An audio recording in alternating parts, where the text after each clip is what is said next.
parte de las actividades que organizamos desde el Ministerio de Cultura de la provincia de Santa Fe para conmemorar los 20 años sin saga.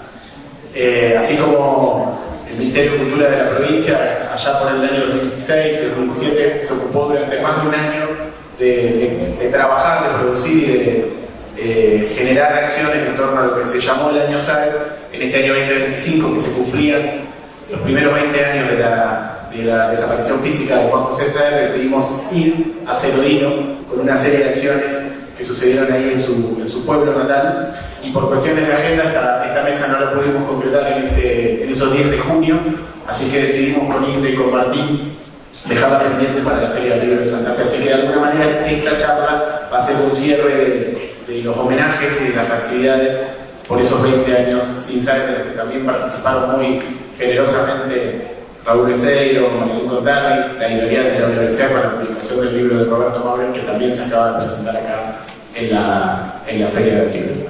Como dice el programa de David Letterman, no needs presentation.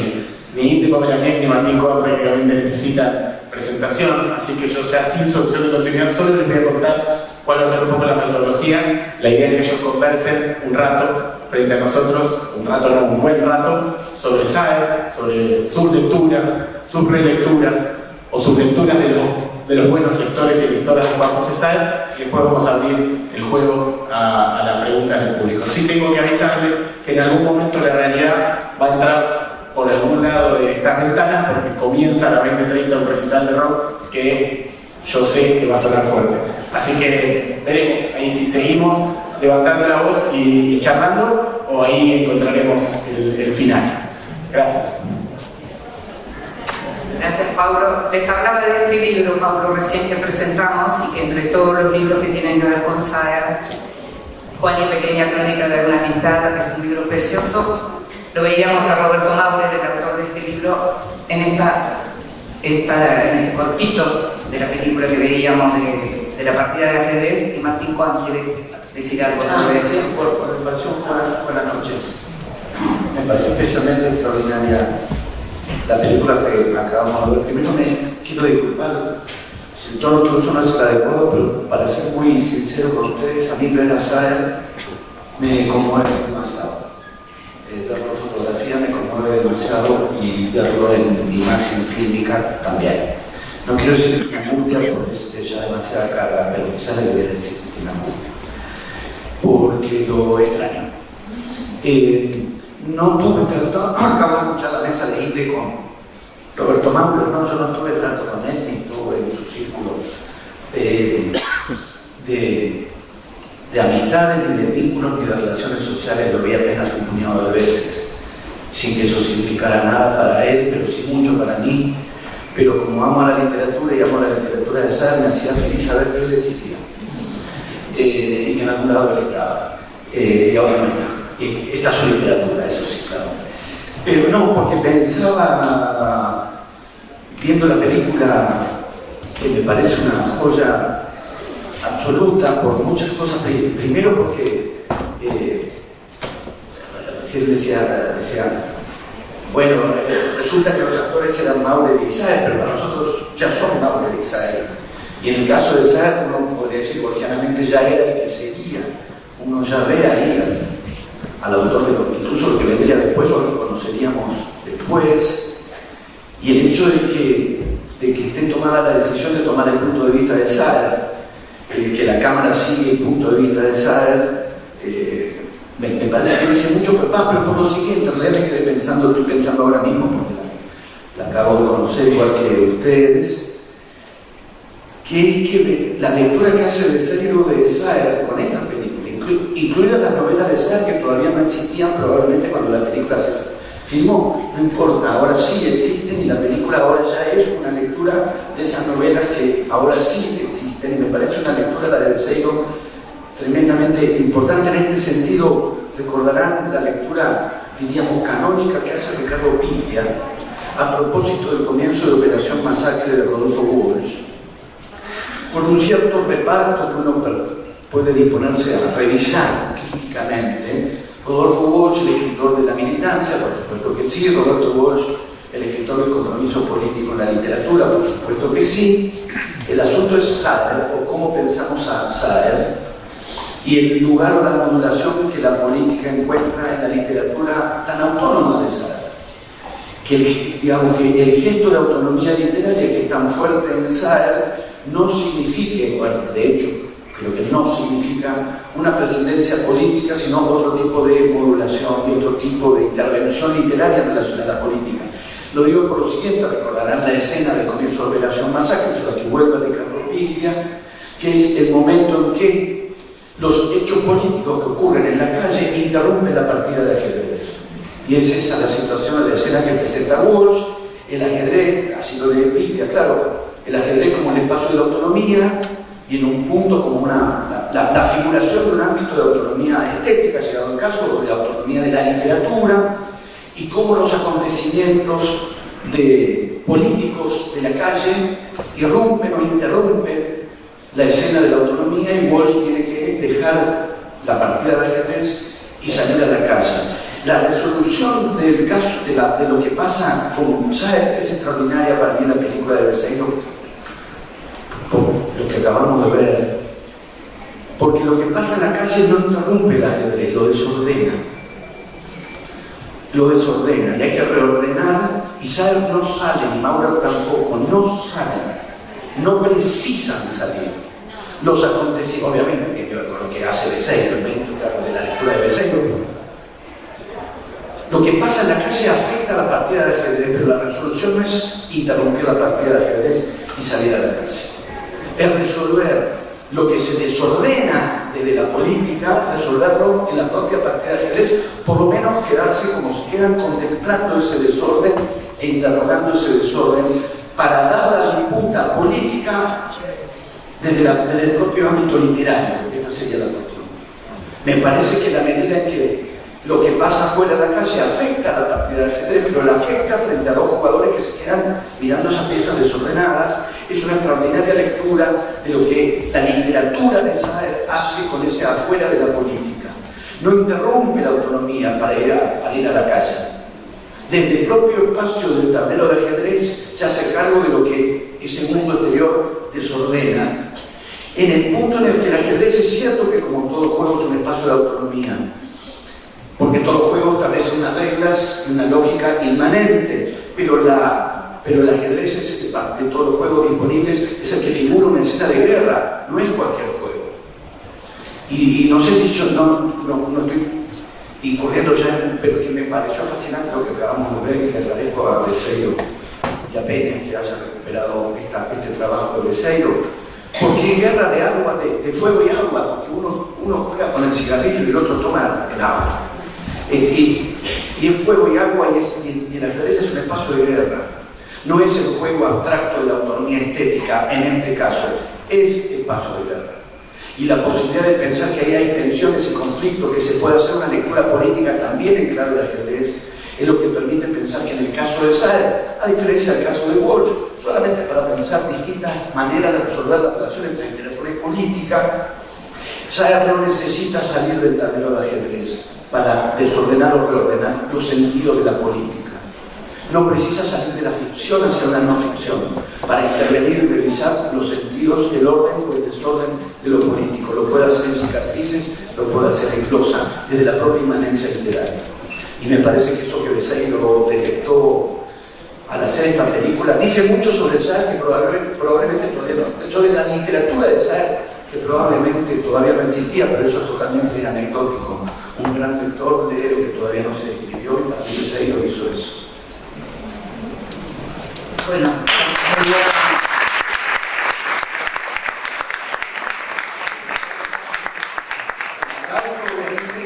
para Berseiro. no, también para vos. Es para la recuperación, para la edición, pero lo que me parece además interesante, pensando en el libro de Maurer, en la universidad pública, en Fernando Martín Peña, que hace el trabajo que durante mucho tiempo, digamos, hace el trabajo que no hizo el Estado, viene peleando Peña hace un montón por una cinemateca, pensaba lo que significa la cuestión de la documentación. El libro de Maurer es un documento, además de que es un libro precioso, que se lee preciosamente, precisamente porque para los lectores de Saer tener documentadas historias sobre Saer y sobre lo que era Saer como lector, por ejemplo, y demás, tenerlo eso como documento, que lo haga la universidad pública, o en este caso la recuperación de Peña, en un momento y en una era como la que estamos viviendo, también me parece que es como muy conmovedor. Yo lo veía a Martín muy conmovedor, muy conmovido con el tema de ver las imágenes de Saer, ver la foto de Saer, ver la película de Saer joven. Yo sí lo estuve, por supuesto no fui amiga ni mucho menos, pero lo entrevisté varias veces. O sea, lo vi en acción, quiero decir, sé cómo era conversando, sé cómo era mandándose la parte, sé cómo era hablando de lo que ya había escrito y de lo que estaba por escribir, cómo mentía en relación a eso, era un jugador, tratando de hacerte creer que tenía capas que no tenía. O sea, toda esa parte la conocí y también me resulta muy conmovedor que de movida llegamos y nos conmovimos viendo la foto en la puerta, fue como, y eso que veníamos a hablar de Saer. Pero también ya siendo una cosa como muy personal, yo a veces creo que para mí Saer no se murió, porque como se murió los pocos días que se murió mi vieja, a mí la muerte de Saer me pasó medio esas cosas que a uno le pasan cuando está tan tomado por cuestiones personales. Había muerto mi vieja muy joven, bueno, digo muy joven, tenía la edad que yo tengo ahora, me parece que no esperaba que se muriera entonces. Entonces estaba como muy tomada y si bien sabía también que estaba enferma y demás, la muerte no fue esa muerte que, digamos, que haces el duelo en el momento. Entonces me parece que hay algo de esa muerte que cada vez que hay homenajes y demás, uno termina como poniéndole las palabras a las cosas, ¿no? Y efectivamente son 20 años, que es muchísimo, y nos preguntábamos qué queda de todo eso hoy, y queda muchísimo también. Y queda mucho, no solo porque hay lectores, sino porque hay muchos lectores críticos muy buenos que han también documentado eso. Hay libros que son documentos, como el libro de Aníbal Karpovsky, que son las clases que dio Karpovsky en un curso en el Malva, que es un libro fantástico también para aprender sobre Saer o para recuperar algunas cosas. Está, por supuesto, la obra general de Martín Prieto sobre Saer, pero hay libros, también un libro de la Universidad Nacional del Litoral, otro docente, así como Martín también. Fíjense ustedes, el libro de Sarlo que sacó la Universidad Diego Portales en Chile, son las Saer. Estamos hablando de todos docentes, grandes docentes de literatura que han hecho como un trabajo muy importante sobre la obra de Saer. Y yo le decía a Martín, cuando nos vimos, cuando nos encontramos, empezamos a pensar un poco sobre cómo íbamos a encarar esto, que a mí me parecía que después de Borges, porque siempre va a estar ahí, así como Sarlo decía que Saer era el mejor escritor de la segunda mitad del siglo XX, pero yo creo que no hay nadie como Saer en la literatura argentina que haya convocado tanta lectura crítica de calidad.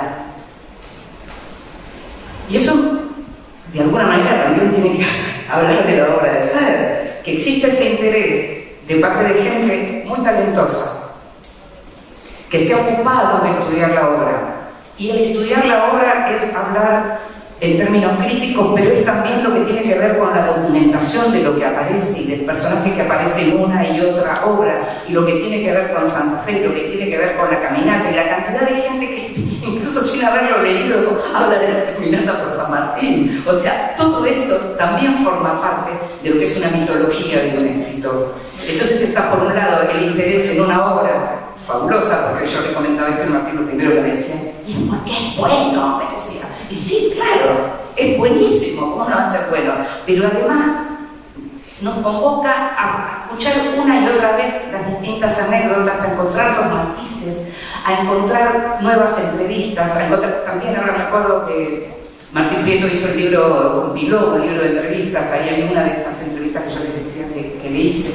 Y me parece que esto de la documentación, de poder documentar, por un lado, detalles de lo que tiene que ver con su vida, pero también detalles de lo que tiene que ver con su obra, y también de sus intervenciones públicas, porque son las veces que él habló en los distintos eventos, las veces que él habló en distintas entrevistas. Lo que aparece en las entrevistas a veces es a lo mejor más relajado, a lo mejor más mentiroso también, como les decía antes, pero sí hay una diferencia. Por más que él haya sido una persona tan preocupada, porque de hecho su propia obra no es solo la ficción, sino lo que tiene que ver con la lectura de la narrativa en general, además de la poesía, por supuesto, pero los ensayos son tan relevantes, diría yo, no sé si discutamos eso si quiere, como su literatura, pero me parece que es uno de los grandes ensayistas también sobre la literatura. Pero lo que aparece es como una curiosidad sobre la obra, y no diría la vida de Saer, porque no hay como una curiosidad estricta sobre la vida íntima de Saer, pero sí sobre todo aquello que se ve reflejado en su obra. ¿Qué pensás de eso? Varias cosas. Una, igual venimos a escuchar, yo vengo de escuchar la mesa con Maureen y me pongo a leer, a comprar ya mismo y a leer, seguramente ya mañana el libro de Maureen, pero tengo una anécdota con Saer. Así que, ¿dónde lo voy a contar si no acá en Santa Fe? No, nada. Reunión en la casa de Saer en París. Grupo de argentinos, había un congreso o algo en París y Saer muy cordialmente recibe a todo el grupo, éramos varios en la casa, y pasa una noche de comer y de beber, y hubo bastantes tangos cantados a viva voz, y una gran noche, que yo pasé con la timidez del caso, tomando mi Coca-Cola. Yo no tomo alcohol, así que estuve con mi Coca-Cola escuchando cómo cantaban tango. Termina la noche, chau chau, gracias por todo. Pasa, yo creo que no, alrededor de un año, creo que no mucho más de un año. Y hay otro congreso literario de vuelta en París, así que volvemos a viajar un grupo, algunos éramos el mismo grupo que el año anterior, de vuelta a París, de vuelta a Saer, nos recibe en la casa, llego, Montparnasse, tocó el timbre, se abre la puerta y está Saer parado, sonriendo, con una lata de Coca-Cola en la mano. Y le digo, no puedo creer que te acuerdes, que además era no que te acuerdes de mí, que te acuerdes de que existo. Pero dije, no puedo creer que te acuerdes, y me dijo, una vez que uno ve una vaca verde, no lo olvida más. Es eso lo que significaba para Saer una fe, ¿no? Digamos, algo que no. Y me parece que, pero voy a tomarlo por decir de la obra y no. Pero hay algo que se puede indagar también en la obra, que podemos tener ahí respecto de la vida y obra, por decirlo así. Uno, las maneras que encontraba, pero eso tiene que hablar la gente que lo conoció, yo estoy contando 2 veces que estuve ahí. Las maneras que encontraba para ser afectuoso. Las maneras que encontraba para ser afectuoso, que por ahí no eran las más convencionalmente establecidas, por lo menos para alguien que no tenía como yo un vínculo personal con él, porque debo decir que a mí había mucha gente que me ha tratado muy bien y no me quiero quejar, pero en mi colección de gestos afectuosos tengo la de Saer cuando se abrió la puerta y él estaba con la lata de Coca-Cola en la mano. Está en mi galería de atesoramiento de gestos afectuosos hacia mí, a quien apenas conocí.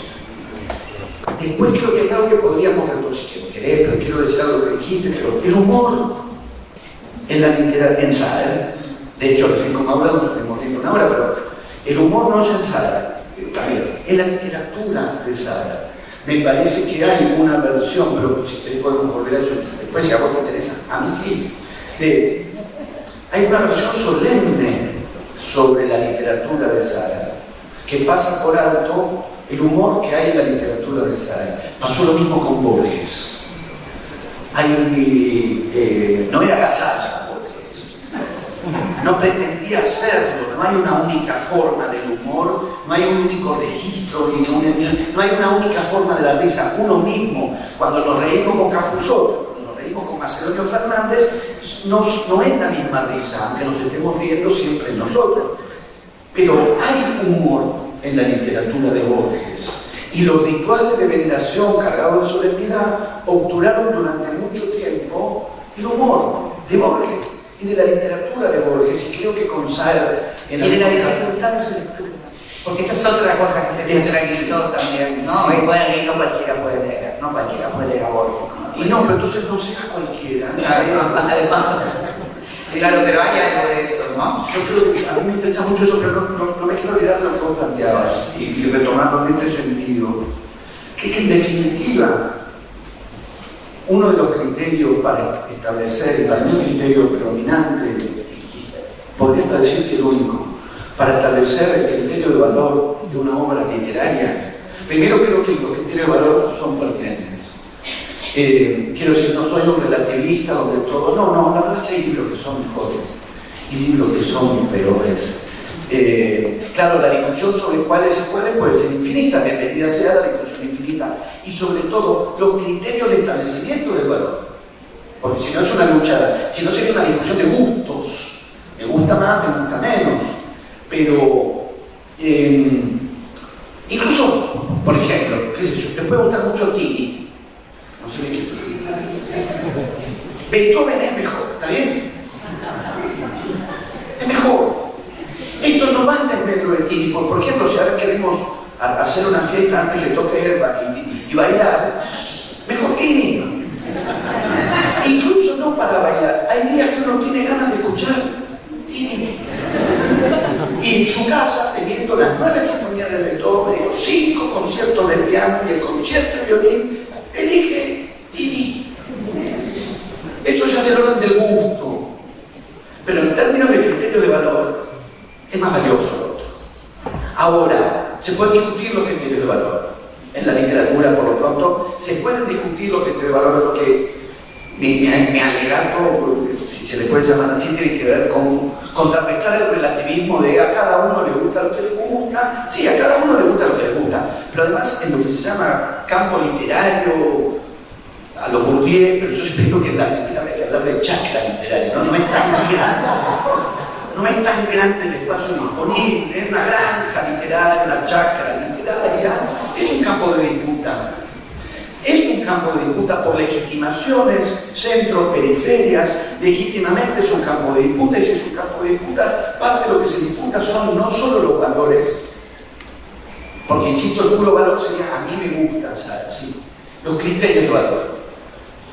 Para mí el criterio de valor más contundente de una obra literaria es la lectura que esa obra es capaz de suscitar. Y el resto es mayormente vanidad. ¿Quién vende más? ¿Quién vende menos? ¿Quién figuró en tal lado? ¿Quién está en el ranking? ¿A quién llevaron a la feria? ¿Quién inauguró? ¿A quién le dieron este premio? ¿A quién le invitaron a tal lado? ¿Quién llegó al afiche de la parte de atrás de los colectivos, que no me acuerdo ahora cómo llamar la parte de atrás de los colectivos, algunos deben de la luneta? En definitiva, a mi criterio, la variable que realmente define la significación o el valor de una obra literaria es la calidad o el espesor, la densidad de las lecturas que es capaz de suscitar. Por eso estuvieron y siguen tan enojados con Beatriz Sarlo todos los escritores que no eran leídos por Beatriz Sarlo. Por supuesto, eso te quería porque preguntar. deseaban esa lectura. Habíamos hablado alguna vez hace 1000 años, acá 1000 años, en otro grupo, aquí en Santa Fe. Entonces, cuando uno lee no solo a Saer, cuando uno lee las lecturas que suscitó la literatura de Saer, leer lo que leyeron en Saer, es decir, leer las lecturas que esa literatura fue capaz de suscitar, a mí me parece que, retomando lo que vos decías, es una de las variables que indica el espesor, el valor literario de esa obra. Diría que en Rosario, en Santa Fe en general,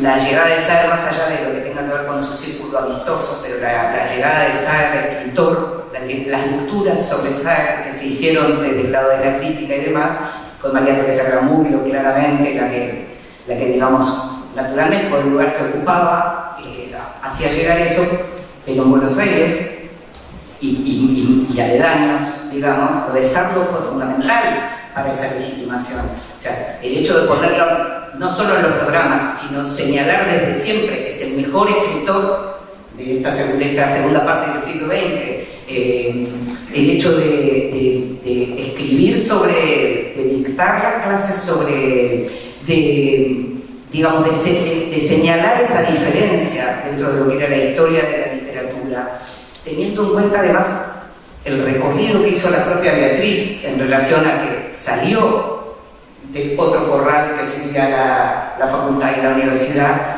para llegar a mucha más gente. No es muy común, digamos, el recorrido que hizo Beatriz como intelectual, terminando escribiendo en los medios masivos y llegando incluso escribiendo sobre política y de pronto metiendo a Saer ahí, o yendo a explicarle a Saer a Fantino. O sea, pero claro, es un momento histórico de la televisión. No vamos a hablar de Fantino en estos días, pero claro, no es el momento para simpatizar demasiado, pero digo, fue un momento histórico para la literatura argentina, hablando de Cortázar y de Saer, porque hablando de Cortázar todavía uno es más común, pero esa legitimación fue, digamos, la hizo Beatriz. En gran medida sí. Ojo que acá Rosario y Santa Fe no son intercambiables. No, por eso dije, pero yo mencioné los dos, por supuesto. Y lo dejo clarísimo y tengo clarísimo la relación amistosa de Saer con ella y con Paco Bencio. No, lo digo en chiste, yo soy porteño también. Y en función, además la posibilidad de, en realidad hay que pensar, o uno puede pensar, porque la cuestión con Saer es que no pasa por Buenos Aires. Bueno, eso es mucho más interesante. Se lo vino París.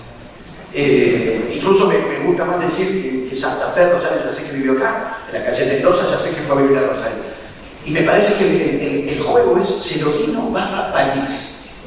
Y que hay mucho en su literatura, más allá de los lugares que empíricamente aparecen en la obra, me parece que el juego es ese. Ahora, totalmente, miren. Sí, es sablo, gramulio. Ahora, algo sobre la amistad y algo sobre la rotulación del mejor escritor que después de Borges, que Beatriz Sábalo dijo en los momentos, suscribo fervientemente a eso, porque hasta ahí tendríamos un límite de eso que se llama amilismo en la crítica literaria, que es hablar bien de los dos amigos, que tiene su prolongación invertida, pero homogénea, con el enemilismo, que es la gente que se dedica a hablar más de libros, que tiene decidida ya su posición de vituperación porque detesta al autor. Ninguna de las dos prácticas para mí pertenecen al género crítica literaria. Porque Sábalo y Gramulio eran amigas de Saer y no escribían como amigas de Saer, suspendían esa amistad al leer. Y creo que María Teresa sí lo conocía previamente. Sí, Beatriz lo conoce en el 79, recién ya había escrito sobre eso. Con lo cual es al revés. La literatura de Saer la lleva a hacerse amiga de Saer. Al revés de lo que llamamos amilismo, es mi amigo, voy a hablar bien de sus libros. No, al revés, leo sus libros, me hago amigo, o se hace amiga. Y yo creo que a eso habilita al mismo tiempo, porque está eso que ahora llaman, no sé si hay que decir blur o blur. ¿Decir blur? Sí, no, pero bueno, Riquelme dice club y todos se ríen y yo quiero ser como él. Si Riquelme dice club, y no claro, entonces creo que los patritas quieren que diga claro. Dice club, que como digo yo, blur. Porque si no sería eso, una faja. Sería una faja, mejor escritor, faja, da para faja. Y fajar, los textos vienen fajados ya.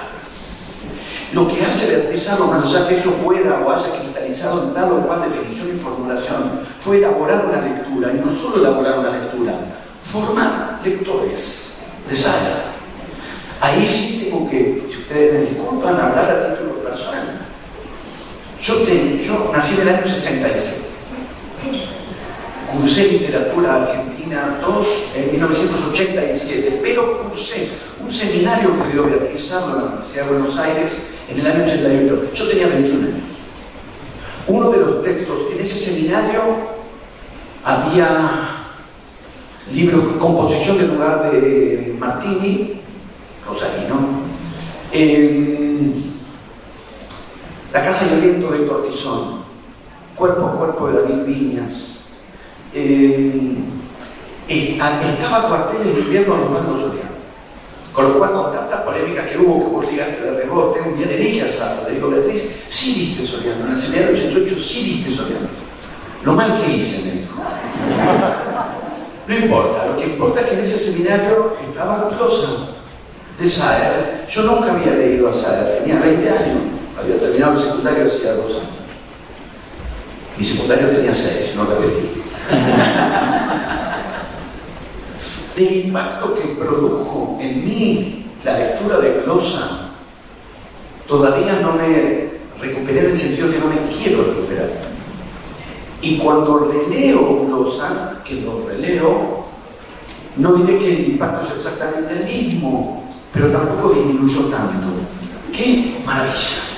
Ahora, todavía ahí estamos en el blog, porque podría ser la hoja del libro. ¡Qué maravilla! Vinos maravillas. Yo me considero, y es un gran orgullo para mí, un lector formado por Beatriz Samo y por María Teresa Gramulio para leer a Sara. Y creo que la discusión que a veces surge, si Sara es muy leído, no es tan leído, si debería ser más leído, por qué si su literatura es tan extraordinaria, no tiene todavía más lectores que los que tiene, más allá que sean muchos. Yo considero que si la literatura de Sara no tiene 100 veces más lectores de lo que tiene, el fracaso es de la sociedad, no de Sara. La sociedad falla. La literatura de Sara está bien y la sociedad fracasa. Y para no ser tan amplio como la sociedad, me parece que el desafío que tenemos por lo pronto, lo digo a título estrictamente personal, de los profesores, los docentes de literatura, es formar lectores, por ejemplo, para Sara, para una literatura como la de Sara. Porque efectivamente no es una literatura accesible desde la espontaneidad de la condición de lector de lectura que uno puede tener, por lo que se lee espontáneamente, siendo benévolos y optimistas y pensar que se lee espontáneamente. Realmente hay una competencia en el sentido de un saber de lectura que es parte de lo que tenemos que, lo que trabajamos en la literatura, los que somos docentes de literatura, promover, activar y generar, formar lectores. Si Sara no tiene más lectores, o para decirlo con lenguaje de las editoriales, si no vende más, es porque no estamos logrando formar más lectores para esa literatura. Es un problema que tenemos como sociedad. La literatura de Sara no tiene ningún problema. Igual ahí yo me encantaría que estuviera acá Alberto Díaz, que te da los números, soy el editor de Sara, que da números a lo largo del tiempo, porque no es lo que vende tal libro, sino él pone toda la obra de Sara, que la conoce bien porque a muchos los editó de entrada, pero a otros los reeditó después de los títulos, y explica lo que significa a lo largo del tiempo esa construcción, digamos, de lo que tiene que ver con Sara. Pero al mismo tiempo yo que escuchaba, pensaba en lo que puede ser la dificultad para un lector que está en busca de la aventura, de la trama, de algo, digamos, del entretenimiento, por decirlo así. Y pensaba en Beatriz, yo también fui alumna de Beatriz, también fui alumna de María Teresa, también llegué a saber por ellas. Pero pensaba que cuando Beatriz dice que leer a Saer es como leer poesía, más allá, el tema de Saer fue siempre un poeta, incluso haciendo narrativa, es una de las cosas que también se habla, pero hay algo de disponerse a leer a Saer y del tiempo que vos hablabas esta mañana, de lo que significa tener ese tiempo y esa concentración, que se parece más a lo que pasa cuando uno lee la poesía, decía Beatriz. Y me parece que hay algo ahí, como hay algo también, te comentaba hoy, que en estos días estuve escribiendo algunas cosas sobre artes visuales y sobre algunos pintores. En este caso era un pintor francés que se llamaba Jean Boudin, pero también le cabría a Turner esta idea de pensar en esos artistas que uno ve y se queda de pronto como magnetizado con algo y que tiene que ver, cuando uno se pone a entender de qué se trata, suelen ser artistas que lo que hacían era buscar eso de cómo capturar el instante, cómo capturar el momento, cómo reproducir la realidad, el instante cuando ya pasó. ¿Cómo se hace eso en la literatura? Eso es Saer. Por supuesto, si uno explica, si uno tiene la posibilidad de decir como un buen docente cómo se hace, maravilloso. Pero saber que es posible decir que hay que disponer de tiempo, que lo que hay ahí es realmente un tesoro literario. que no leerlo es perderse algo realmente muy importante en la vida y que es algo que puede llevarte incluso a la fascinación de hoy, en estos días. Yo decidí no volver a leer la obra de Sade, pero me puse a leer un montón de estos libros de lo que hablaba recién Martín, de gente que sí escribió sobre Sade, que yo les mencionaba antes, como este de Prieto, como este de Aníbal Tarkovsky, como este de Beatriz. Son ensayos sobre la obra de Sade. Les puedo asegurar que Esper podía hacer lo que quisiera, que yo cuando me ponía a leer esto me olvidaba de todo, entraba en una situación absolutamente magnetizada por lo que estaba leyendo, por lo que me recordaba, por las ganas de volver a leer, por irme de vacaciones para llevarme todo Sade para volver a leerlo. Cada vez, y no te agradecí la invitación, Pablo, cada vez que a mí me convocan para hablar de Sade, entro en un estado que no se parece a ningún otro, y creo que tiene que ver con esa fascinación inicial también por las personas que nos introdujeron en esto. Por supuesto, haber estudiado con Beatriz y con María Teresa, y en mi caso, es de Rosario, perdón, haber estudiado con Nicolás Rosa, haber hecho el seminario del entrenado con Nicolás Rosa, es imposible que yo no tenga una fascinación con esa lectura. Y eso que soy una acelerada, una ansiosa, que necesito que todo termine rápido, que uno podría decir en principio, ¿cómo puede ser que esa sea la literatura que a mí me interesa? Y sin embargo, lo es, lo consigue. Siempre está entre los favoritos, siempre está en aquello que yo voy a recomendar. Y eso solo lo puede hacer realmente una literatura, como dijiste hoy, porque es bueno. Sí, yo también soy muy ansioso, a mí también me cuesta mucho tomarme tiempo para las cosas y esperar, pero yo soy mejor como lector que como persona. Entonces, leo mejor de lo que vivo. No digo que lea bien, pero leo mejor de lo que vivo, y cuando leo sí puedo esperar y puedo detenerme como no en la vida y empezar dos o tres cosas después, girando sobre lo que estamos diciendo, porque yo creo que hay una dimensión sobre la que Paulo en algún momento y Martín Prieto también, creo que conectados, hicieron una apuesta más allá de, no conozco después el desarrollo, pero la apuesta para mí fue fundamental. La escuela secundaria, la escuela media.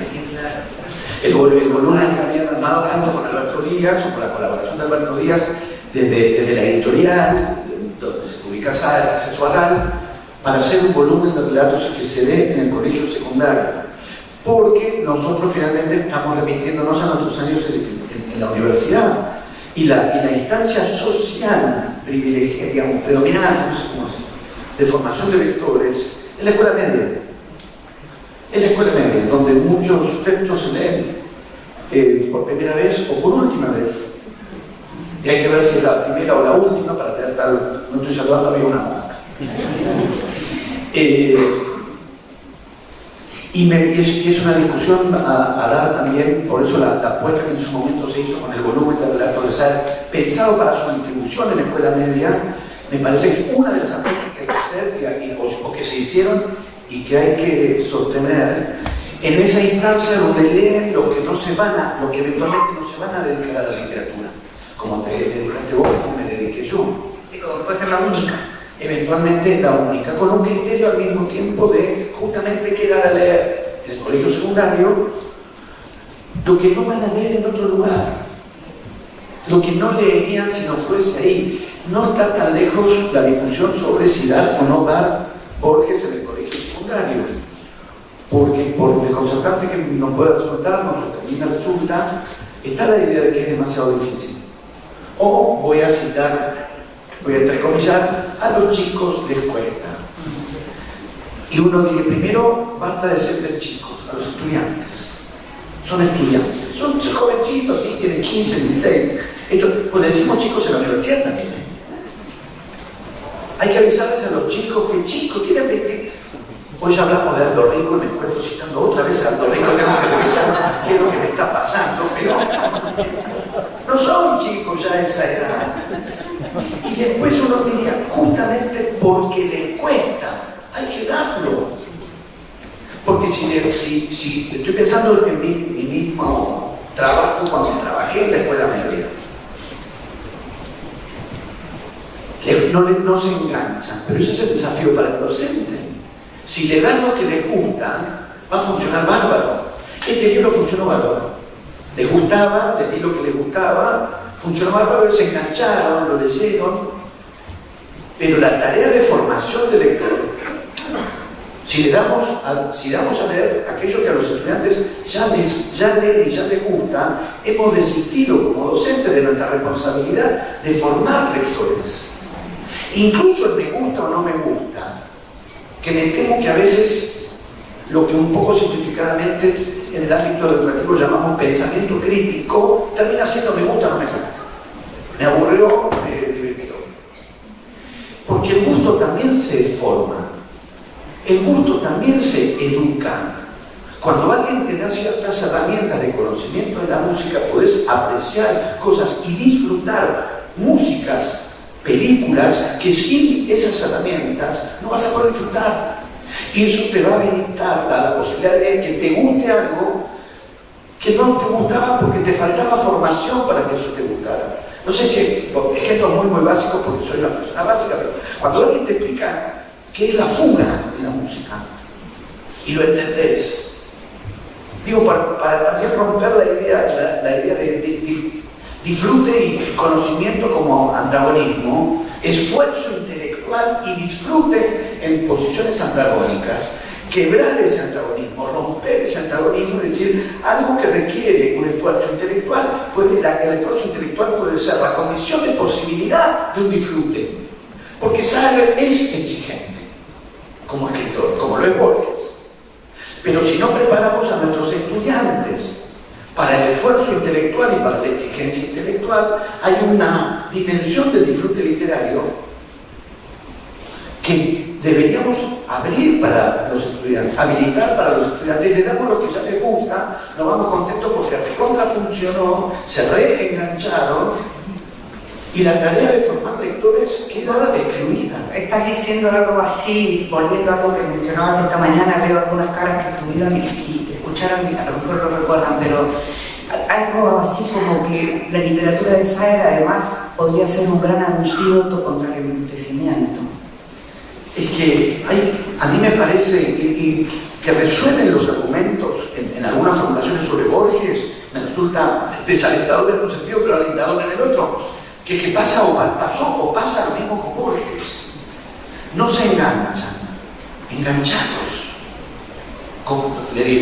Enganchémoslos, digo a los docentes. O mejor darles textos que tengan que ver con su época y con su mundo. A esa edad de tan autocentramiento que es la adolescencia, donde cuesta horrores o nos costó horrores cuando fuimos adolescentes, pensar en otras cosas que nuestro propio ombligo, nuestro propio mundo, vamos los docentes a confirmarles a los estudiantes que lo único que importa es su propio mundo. No es tu mundo, no es tu época y no es tu mundo. Interesate por algo que no es tu mundo. Es una zona y es un poco coratinello, un poco celodino, y vos vivís en Almagro, en Buenos Aires, y vas a leer sobre un mundo que no es el tuyo y que te puede importar. Porque tu mundo, ahí es el momento de decir en clase, anoten, tu mundo no es el único que existe. Hay otros. Y quizás será bueno que te intereses y te enteres de esos otros mundos que existen que no son el tuyo. Y si te despierta algún interés, algo que no refiere a vos mismo, se llama educación.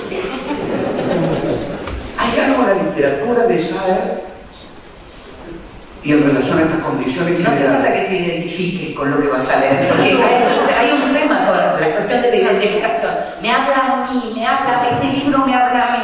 Bueno, qué sé yo. Yo conté una... En la radio también podés sentir que te hablan a vos, o sea, son cosas distintas lo que está. Me parece que aquello, cuando te decía lo del embrutecimiento, usando una imagen que usaste vos esta mañana, tiene que ver también con aquello de la literatura en la que hay una preocupación por el lenguaje y los procedimientos, que esa es la literatura de Sager, como fue la literatura de Borges, y es una literatura que diferencia mucho. Manuel Puig también se ocupaba del lenguaje y de los procedimientos, pero lo hacía con esta imitación del lenguaje oral, por lo cual al principio uno podría decir parece más fácil. Hoy hablábamos de Puig también y de cómo hubo un momento de recuperación de Puig y parecía que más gente se iba a poner a escribir, y medio que me parece que quedó un poquito ahí. Mientras tanto, Saer sigue produciendo no solo lecturas críticas, sino lecturas en forma de obras de teatro, de performances. Saer aparece de cine. Saer sigue habiendo un tono, Saer, la zona, Saer, todo eso sigue apareciendo. Y el lenguaje Saer, en donde está aquella anécdota que yo conté varias veces, creo que incluso está en alguno de los libros. Me acuerdo una vez que Alan Rawls me contó que Juan Saer estaba recibiendo como anónimos que decían algo así como: yo, coma, quiero, coma, intento, coma, escribir, coma, como ese hijo de remil puta de Saer, coma, pero no lo consigo. Que Alan vio eso y dijo: este es Fouil. Alan había trabajado con Fouil y dijo: este es Fouil. Pero digo, esa historia, esa anécdota, todo eso está hablando de algo que tiene, por supuesto que Fouil también, Fouil era un poeta narrando también, o sea, Fouil era también un gran escritor y era un gran lector, ¿no? Pero esto de cómo se le explica a alguien, mira, la literatura, sí, era malo, pero era muy inteligente. ¿Y qué? Fouil, sí. ¿Se cayó ahí? ¿Estás bien? Sí. Cayó la silla y después la persona, no la persona. ¿No se la quiso Bueno, si no, si querés decimos que no era malo. Ese fue el espíritu de Fouil. Fue un error mío. Que como yo no creo en el más allá, supongo que no existe, pero... No, pero ¿cómo te llevabas bien con él? Porque con los muchachos te llevaba mejor. Tenía una cosa así de... Sí, era muy misógino. Yo tengo un gran aprecio por la inteligencia. Y era muy inteligente. Sí, era muy inteligente, pero era muy misógino. Por eso te pregunto, por lo general, hay montones de varones escritores que lo... No, bueno, no le vamos a dedicar tanto tiempo a Fouil. No. Sacaba su parte misógina con vos para joderte a vos. Cuando no solo sacaba otra cosa. Sí, pero no solo a mí. A mí en una entrevista me sacó el tema de lo que él llamó el lobby del holocausto.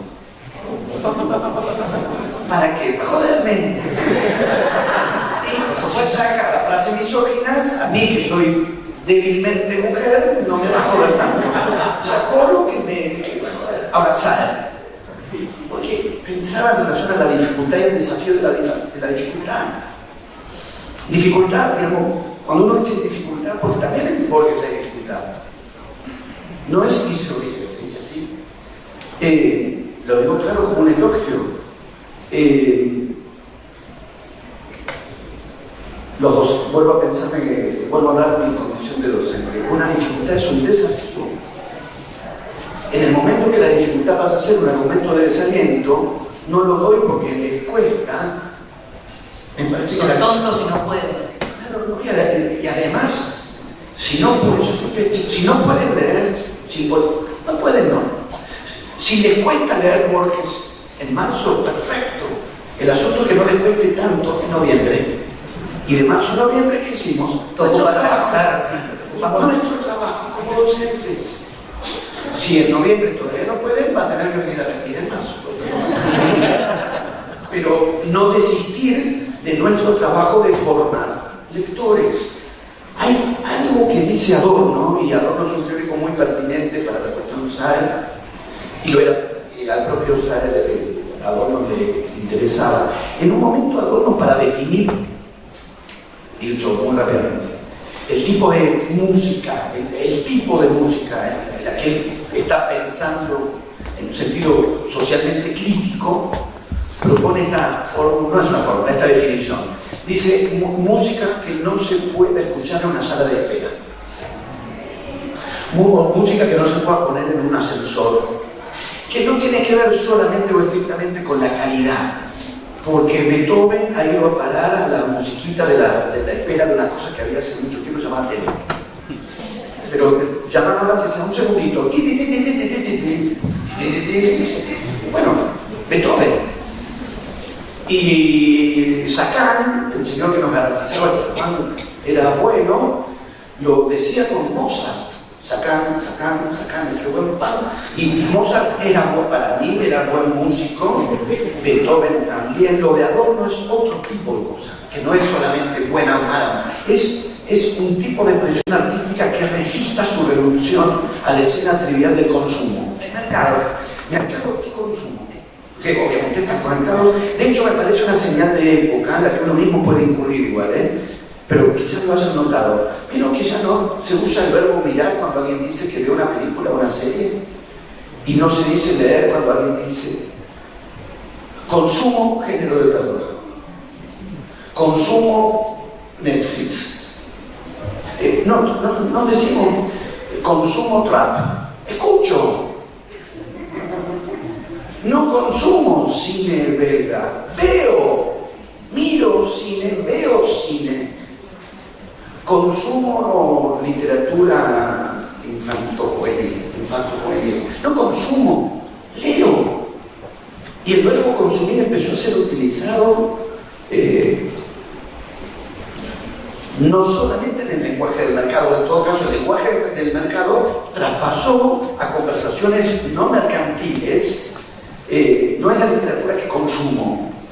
¿Por qué se con la literatura que comes? Leo. Para eso mejor no es mi capo. Sí. Sí. Para eso prefiero la frase en inglés. Es que me parece que es también una señal de, como decías, una literatura que se deje leer pero resista a ser consumida. O una música que nos pueda ser consumida o a la que haya que prestarle atención. Beethoven es un gran músico, pero evidentemente se le puede prestar atención o no, por eso se puede poner para Elisa en las cosas de espera de... Pero Schoenberg, uno o le presta atención o es molesto.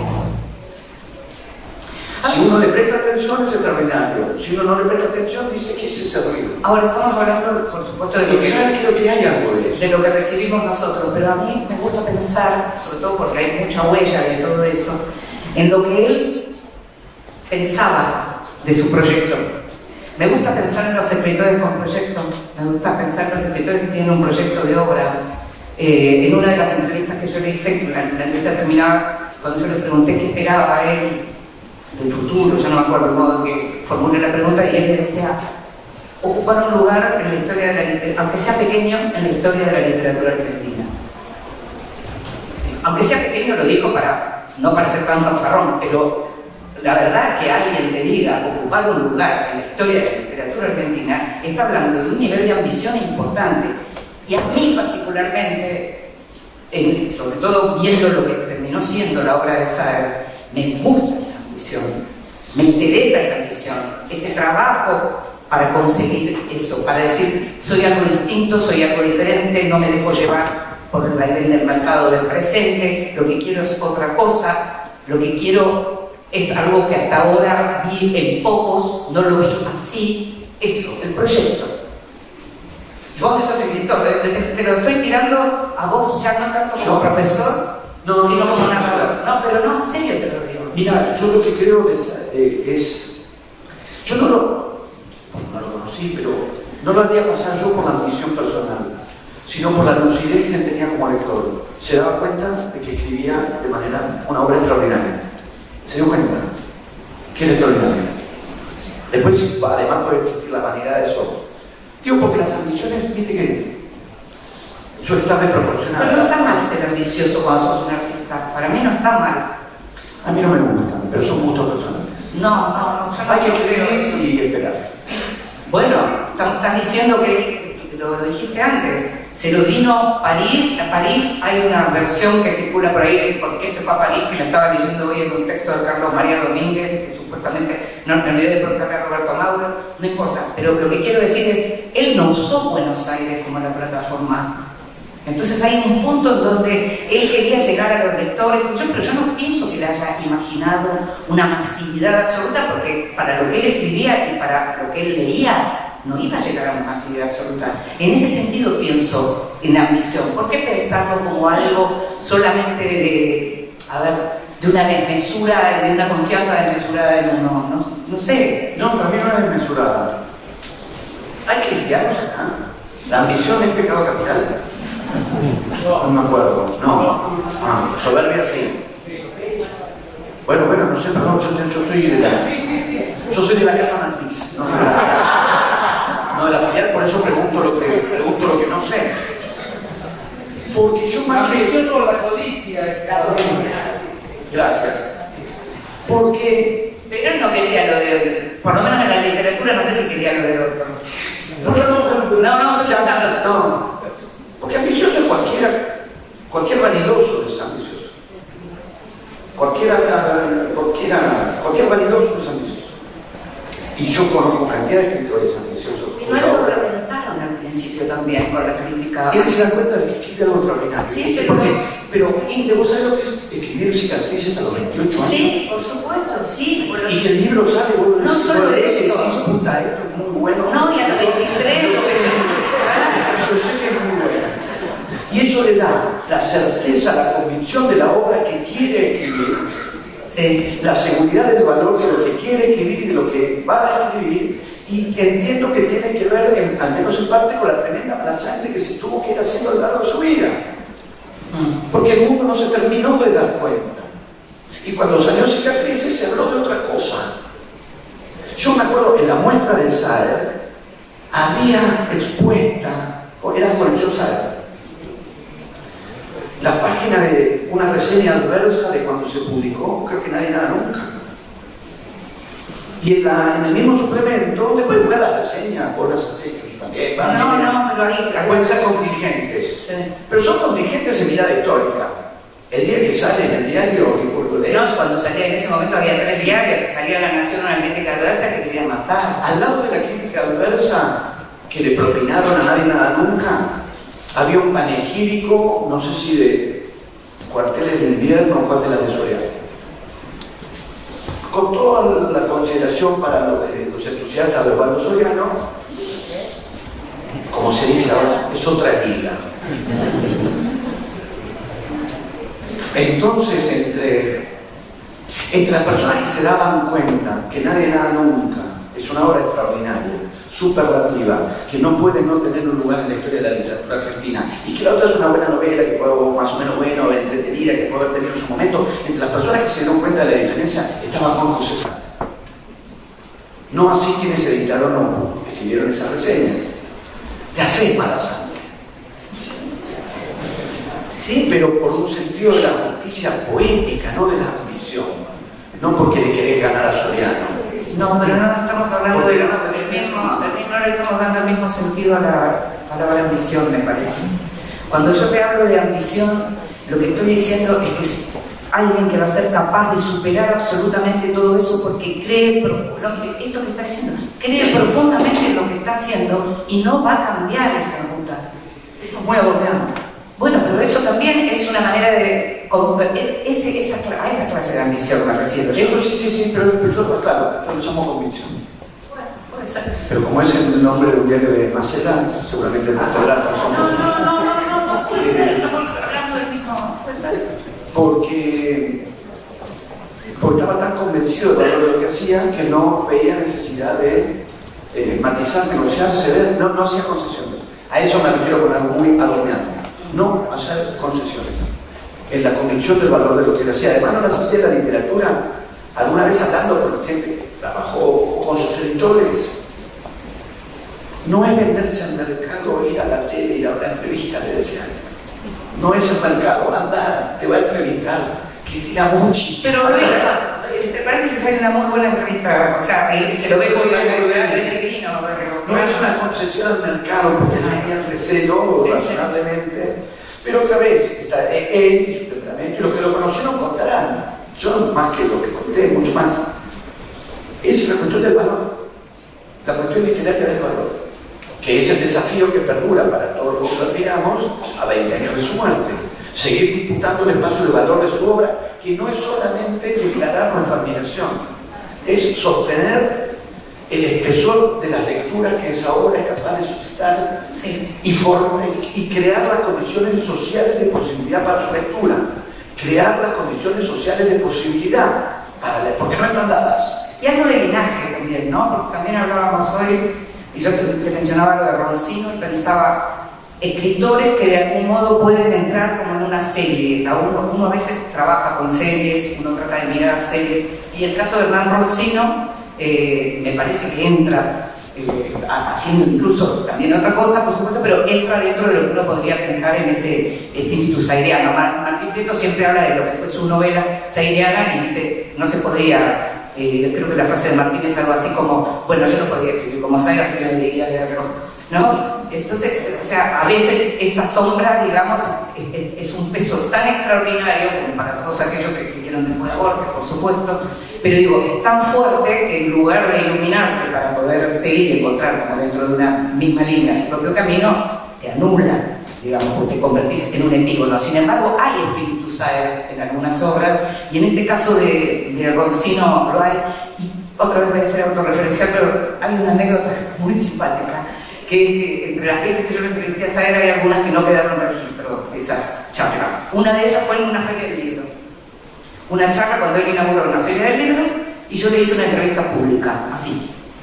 Fue una entrevista genial, divertidísima, donde hablamos de su lectura de cuando era chico. Fue una entrevista hermosa. No existía esto. A veces me dicen, cámara, no existía esto, no existía el celular, no existía eso de tengamos registro de todo, hagámonos la foto con el autor que entrevistamos, no existía todo eso. Y en todo caso, bueno, la feria debió ocuparse de que eso quedara registrado. Volvemos a hablar de la no existe, no está sano. Se editó un volumen con todos los discursos de inauguración de la Feria del Libro de Buenos Aires y no hay registro del discurso de Saer. Y no hay registro de esa entrevista. Pero un día, entrevistando a Hernán Roncino, en una pausa de Vidas Prestadas, me dice, ¿sabes que yo estuve en la charla esa que vos tuviste con Saer? Y me agarró como palpitaciones por algo que además no voy a poder recuperar, que recuperemos juntos lo que fue esa charla. No hay manera de recuperarla. Pero yo pensaba, Roncino, más joven que yo, asistiendo a él, yo era joven entonces, él era un chico, asistiendo a esa charla porque ya leía a Saer. Y Roncino hoy, ¿quién es como escritor? Entonces son cosas que generan también una cosa ¿no? de emoción en relación a lo que puede producir la literatura, ¿no? Y continuando lo del linaje, también lo de Kafka y sus precursores. Yo al menos, pero creo que no es un caso excepcional, llego a Antonio de Benedetto vía Saer. Exactamente. O sea que él crea también un linaje, bueno, Kafka y sus precursores. Sí. Llego a Sama porque Saer dice, yo me inscribo en el linaje de Sama de Antonio. Son todos unos boludos que no la leyeron. Y es que, imagínate, ¿de qué se habló cuando Saer trató? ¿Cómo puede ser que se haya hablado cuando salió Sama de Antonio Benedetto que se haya hablado de otra cosa? Si se habló de otra cosa. Sí, claro. Incluso en el ámbito literario. Entonces, si hay linaje, y a mí me parece que justamente, como con Borges en un punto, sería una torpeza escribir a los Borges. Se me ocurrió alguien que lo ha hecho, pero no lo voy a nombrar. Porque no hay manera que solo te puede salir mal. Solo te puede salir mal. Entonces lo que hay son maniobras para tomás algunas cosas y las recombinás de otro modo. ¿Qué pasa si esto de Borges lo cruzás con esto de Puig? Y entonces surge una obra distinta a la de Borges y a la de Puig, que le debe mucho a Borges y que le debe mucho a Puig. A mí me parece que hay que sabe que era un escritor tan inteligente, ha tenido también escritores inteligentes que han leído y lo han admirado y han sabido tomar cosas de Saer sin ser epígonos. Porque decirlo de Schaeffer, ahora Beatriz no está, Beatriz me lo discutía, pero claro, Sergio Schaeffer es otro gran lector de Saer y no también. No es epígonal, tiene cosas de Saer, Goebel tiene cosas de Saer sin ser epígono de Saer, y ni siquiera saeriano, pero tiene cosas de Saer, Roncino tiene cosas de Saer. Y solamente en versiones muy torpes de la literatura o malévolas como la de Froebel está la idea de que hay que poner muchas comas y eso se llama estilo Saer. Entonces, vos escriben un texto sin comas, agarran una caja con comas, las sacuden, las tiran sobre el texto, quedan todas mal puestas. En cambio, pero esto uno lo aprende leyendo a Saer, que es el ritmo, bueno, poesía, por eso la poesía, el ritmo, no es que usa muchas comas. Es que tiene un sentido del ritmo incomparable y el ritmo de la literatura se marca con los signos de puntuación, no solo la coma, porque también usaba puntos. El ritmo, y una vez que le pescas como lector el sentido del ritmo, podés, sin ser epigonal, tomar alguna, o en algunos momentos, o algo de esa formulación, que puede ser solamente a la hora de describir. Solamente a la hora de describir. Lo que vos mencionabas, Sofogayans, y creo que Beatriz Salón, un artículo del punto de vista tituló Narrar la percepción. No percibir y narrar la percepción. O incluso más allá de Paul Ricoeur, no narrar en el tiempo, narrar el tiempo.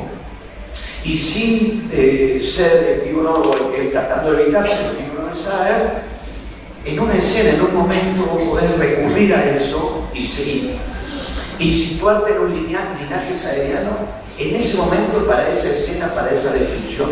Bueno, porque es lo que te viene, además, te ilumina en términos de tu lectura, tu enciclopedia, diría Gonzalo de punto, ¿no? Ay, me permite una cosa muy de mi vanidad, pues yo sí soy vanidad, soy ambicioso, soy miserable, de persona. Sí, pero yo no hablo, yo prefiero siempre hablar en condición de profesor, de docente, de crítico, pero ya que vos lo mencionaste, tengo este recurso de vanidad personal. Si alguien a mí me dice, a veces me dice, leí un libro tuyo que aburrió, le pregunto, ¿y sabes? También me aburre. Bien. Entonces me alegro, qué suerte que te aburrió, qué suerte que me ubiques en ese linaje de tus aburrimientos, porque creo que lo mencionaste también en un momento, Inde, porque yo creo que hay algo en el humor de Saer y en el humor de carcajadas, o sea, no es Jorge Corona, aunque en la vida parece un poco sí, en la vida real parece un poco sí, en la literatura por suerte no, pero hay risa en Saer, que no es lo mismo que entretenimiento. Entonces uno puede reír y uno puede por ahí divertirse, porque entrar, no sé, en el sentido que en la música clásica se dice divertimento. Lo que no hay es entretenimiento. Y lo digo como reivindicación, por supuesto, y como otra vez interrogación al clima de época, y lo vuelvo a pensar como docente, lo vuelvo a pensar en la escena de enseñanza y aprendizaje, que es, los docentes tenemos o podemos intentar que nuestras clases sean atractivas e interesantes, pero si se pierde la diferencia entre el docente que da una clase y el animador de la fiesta de cumpleaños de los chicos, estamos en problemas. Ser premeditadamente un embole, por ahí no. Ser resignadamente un embole, no. Pero no somos animadores infantiles. Estamos ahí para enseñar. Si podemos además hacer eso atractivo y dinámico, mejor para la enseñanza y el aprendizaje. Pero no somos animadores infantiles. Suena implícitamente una sirena en las aulas argentinas. Me aburro. Bueno, bien.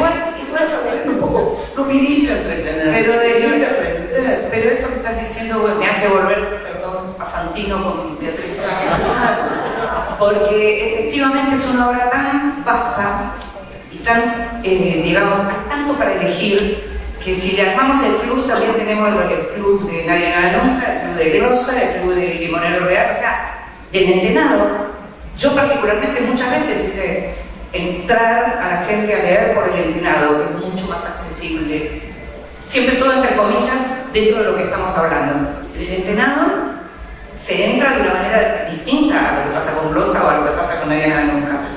Pero lo que digo es también es la voluntad de quien enseña y básicamente la lectura de quien enseña, porque a lo mejor el problema no son los estudiantes ni los chicos, sino que son los propios docentes que en realidad no se interesan por esa literatura. En parte seguramente sí, por eso vuelvo a reivindicar el impulso de política cultural de lo que hizo Pablo Ricci, lo que hizo Martín Prieto, debe haber otra gente involucrada también, me acuerdo en este momento de ustedes, como una política cultural para habilitar y promover la literatura de Saer. No podemos criticar a Fantino porque creo que es santafesino.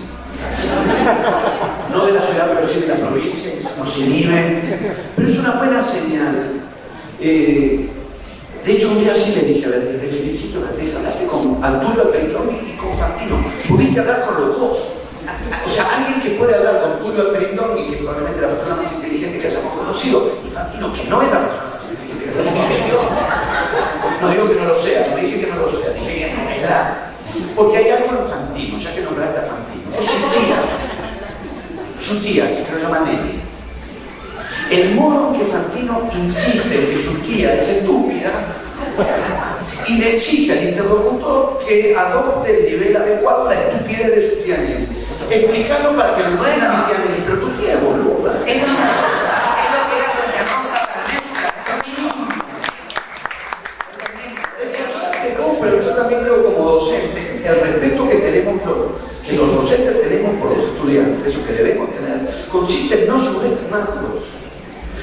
Que no hay ningún problema cuando no entienden, porque cuando no entienden, no. Bueno, nuestro trabajo es maniobrar cuando no entienden, pero no darles lo que ya entienden para qué, para no meternos en problemas. El último libro de Beatriz es el buen momento para hablar justamente de no entender del libro de Beatriz, en donde habla mucho de estas conversaciones con Tulio Almerindón que está mencionando, y al mismo tiempo, digamos, el eje del libro tiene que ver con eso de, bueno, a veces el no entender es el disparador para la curiosidad más fructífera, y en este caso con la literatura y con lo que estamos hablando de lo que tiene que ver con SAE, me parece que podría ser también un buen punto de partida.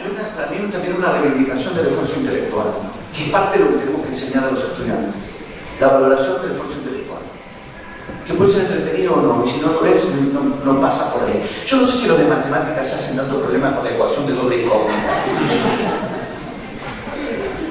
No tienen que resolver.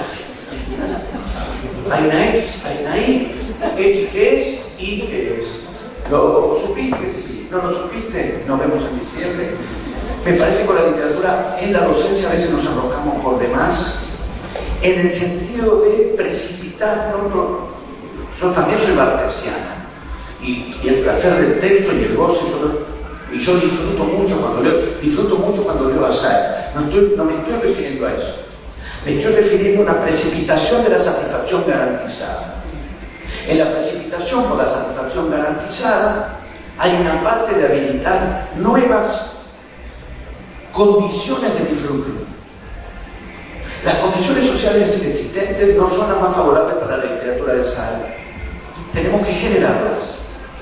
Y una vez que las generamos, tenemos que expandirlas, consolidarlas y ampliarlas. Porque la dinámica social no solo respecto de la literatura, respecto del tiempo, respecto de la calidad del tiempo, respecto de las posibilidades de concentración, respecto de nuestra propia capacidad de concentración, de nuestra propia capacidad de detenimiento, de dedicarle tiempo a algo, todo lo que en la época está ocurriendo con todas estas variables van en contra de la posibilidad de leer a SAE. De manera que en parte tenemos que aprender, o yo por lo menos hablo a título personal, yo mismo aprendí a contrarrestar un cierto empuje de época e incorporar la práctica de la lentitud, del detenimiento, de volver atrás, Dos cosas. de una literatura que es extraordinaria y no es devorable. Estamos convocando a una micromilitancia. Ya que es una palabra que también está muy en aire. No, porque cada uno de nosotros, sí tiene que ver con eso. Digamos, después queda. Yo digo que más para mí, pero yo digo más para mí, después cada uno hace lo que hace, lo que no hace. Estoy diciendo más para mí como me gustaría que fuera en general. Pero sí. Decido antes de que nos echen por héroe o lo que sea, ¿no? Contar lo de René Gabán, que estaba muy bueno esta mañana. No, esta mañana igual fue una charla pública, entonces no parece que estamos diciendo el desayuno en el hotel, no ver lugar público. Porque me parece que hay algo justamente con la cuestión de la velocidad y con los tiempos, y nuestra propia vivencia con los tiempos, pero no solo para la lectura y para la literatura. En general, Maurer dijo recién en la mesa anterior, y me impactó. En un momento me preguntaste cómo eran las conversaciones con SAE. Maurer dijo, ya no sé si todavía se conversa así. La conversación, que es un tema muy serio, también hay una película de Coppola, del otro Coppola, no el que habla de él. La conversación no, estamos pudiendo conversar igual que como conversábamos hace 10, 15 años. Porque él decía, Mauro decía que se pusieron a conversar y se dio cuenta todo el tiempo que habían estado cuando se hizo de noche. Era hermoso, era como una narración, no, uno lo veía, era muy visual el modo en que lo explicaba. A mí hay algo con el tiempo, con disponer de tiempo, con la velocidad.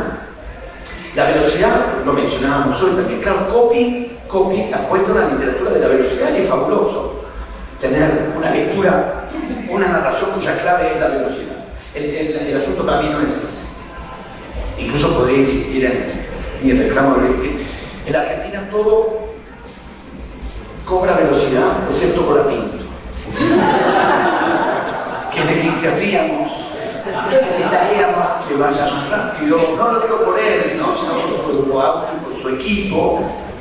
Porque hay algo en la velocidad, insisto, advierto que hay cuestiones o experiencias estéticas que están ligadas a la velocidad y no las desestimo, al contrario, las aprecio. Estoy hablando de las que no. Porque también quizás uno mismo dice, esta novela es extraordinaria, la ley de un tirón. Pero esto es imposible de trasladar a Saer. En Saer hay que decir, Glosa es una novela tan extraordinaria que no se puede leer de un tirón. Y que no se pueda leer de un tirón da la pauta de lo extraordinaria que es o en qué sentido es extraordinaria. Pero ¿dónde está tan socialmente establecido que algo sea bueno? Es que lo lees a toda velocidad. No son las condiciones de posibilidad de la valoración de la literatura de Saer que ahí haya surgido René Lavand, ¿lo tienen? sí. Porque René Lavand, como así con la única mano que tiene, cosas tan extraordinarias con los naipes, a lo largo de los años evidentemente todo el mundo le pide que haga lo que hizo, más despacio, para ver cómo lo hace. Y él tiene una frase, la frase que él repite, que creo que fue el título de uno de sus espectáculos: no se puede hacer más lento. Y yo pensaba en Saer como una versión correlativa pero invertida de la formulación de René Lavand. No se puede hacer más rápido. No se puede hacer más rápido. El libro crítico de Saer se tiene que llamar así. Es que sí, no se puede hacer más rápido. 8 páginas para un cruce de... Sí, claro, sí, no se puede hacer más rápido. ¿Se podría hacer una oración? No, acá no se puede hacer una oración. No se puede hacer más rápido, no se puede leer más rápido. Hay que tener tiempo, detenimiento y entrenamiento de lectura para compenetrarse y leer. ¿A vos te gusta la literatura? Hay que preguntarle, ¿a vos te gusta la literatura? ¿Vos decís que te gusta leer? Tenés que leer el examen. Para mí, sí. Para mí, de una. Y al que no le gusta, porque ahí estaríamos todavía, bueno, no te gusta, te gusta. Hay gente que no le gusta joven. Entonces la discusión son paradigmas de la literatura. Porque si alguien dice, a mí la literatura me gusta otra vez, como se lee rápido, y esa es mi idea de cuando una literatura es buena, entonces no leas a Saer. Y no vuelvas a dirigirme la palabra. Porque es otra vez los criterios de valor. Me parece que hemos retrocedido muchísimo para los saerianos, pero en el cine pasa lo mismo. Si un plano dura más de, 8 segundos, se distrae el espectador.